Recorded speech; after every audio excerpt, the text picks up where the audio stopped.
దత్తాత్రేయ దర్శనం. చందమామ కథ. పూర్వం మగధ దేశాన్ని దివాకర వర్మ ఏలుతూ ఉండేవాడు. ఆ కాలంలో మగధవాసులు దత్తాత్రేయ దర్శనం మహాభాగ్యంగా భావించేవారు. తమకు దత్తాత్రేయుల వారి దర్శనం అయిందని, దాని ఫలితంగా తమకు వచ్చిన కష్టాలన్నీ తొలగిపోయాయని చాలామంది పౌరులు అంటూ ఉండేవారు. ఒకసారి దివాకర వర్మకి అనేక క్లిష్ట సమస్యలు ఏర్పడ్డాయి. పరిపాలనలో వేడని చిక్కులు సంప్రాప్తమయ్యాయి.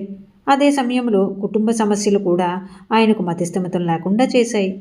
ఆ పరిస్థితిలో ఆయన నాకిప్పుడు దత్తాత్రేయ దర్శనం సమకూడితే ఎంత బాగుండును అనుకున్నాడు. ఆయన చాలా రోజులు దత్తాత్రేయుణ్ణి తన మనసులో ధ్యానించి తనకు దర్శనం ఇవ్వాల్సిందిగా వేడుకున్నాడు. కానీ ఆయన ధ్యానము ప్రార్థనలు ఏమాత్రమూ ఫలించలేదు.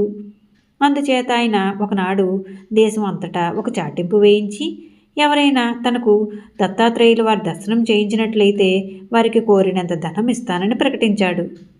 రాజధానిలోని ఒక మనిషి ఉండేవాడు. అతను ఒకప్పుడు బాగా బతికి కాలం కలిసిరాక అప్పులు పాలై అతి బీద స్థితికి వచ్చాడు.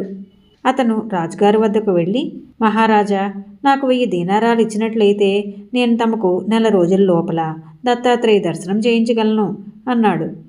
రాజుగారు సంకోచించక తన బొక్కసం నుంచి 1000 దీనారాలు తెప్పించి అతనికి ఇస్తూ, నీ మాట నమ్మి ధనం ఇస్తున్నాను. నువ్వు అన్నట్లు నెలలోగా నాకు దత్తాత్రేయ దర్శనం కాకపోతే నీ తల తీయించేస్తాను అని హెచ్చరించాడు.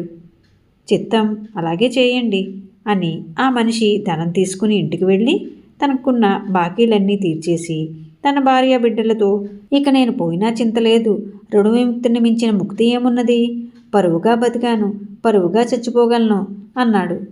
అతను నెల రోజులు ఎప్పుడు పూర్తవుతాయా అని వేచియుండి ఆఖరి రోజున తన భార్యకు బిడ్డలకు వీడ్కోలు చెప్పి రాజసభకు వెళ్ళి, మహారాజా, ఈనాటితో నేను పెట్టుకున్న గడువు తీరిపోతుంది. తమకు దత్తాత్రేయ దర్శనం చేయించలేకపోయినందుకు తమ ఇష్టానుసారం నన్ను శిక్షించండి అన్నాడు. ఈ వంచకుడికి ఏమి శిక్ష వేయాలి అని రాజు తన మంత్రులను అడిగాడు. ఒకరు శిరశ్చేతనమని, ఒకరు కొరత వేయమని, ఒకరు కండలు కోసి కాకులకు గద్దలకు వేయమని, ఒకరు ఉప్పు పాత్రలో పూడ్చమని రకరకాలుగా చెప్పారు. ఇంతలో నిందితుడి వెనక నుంచి ఒక వృద్ధుడు రాజు ఎదుటికి వచ్చి, రాజా, నీకు ఈ మనిషి ద్వారా దత్తాత్రేయ దర్శనం అయిందే, ఎందుకు ఇతని శిక్ష మాట ఆలోచిస్తున్నావు అని మరుక్షణం మాయమయ్యాడు.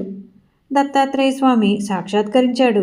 ధన్యుణ్ణి ధన్యుణ్ణి అంటూ రాజు నిందితుడికి క్షమాపణ చెప్పుకుని అతనికి అంతులేని కానుకలిచ్చి, బాబు, 1000 కాలాల పాటు దారిద్ర్య బాధ లేకుండా సుఖంగా బతుకు అని ప్రశంసించి ఇంటికి పంపేశాడు.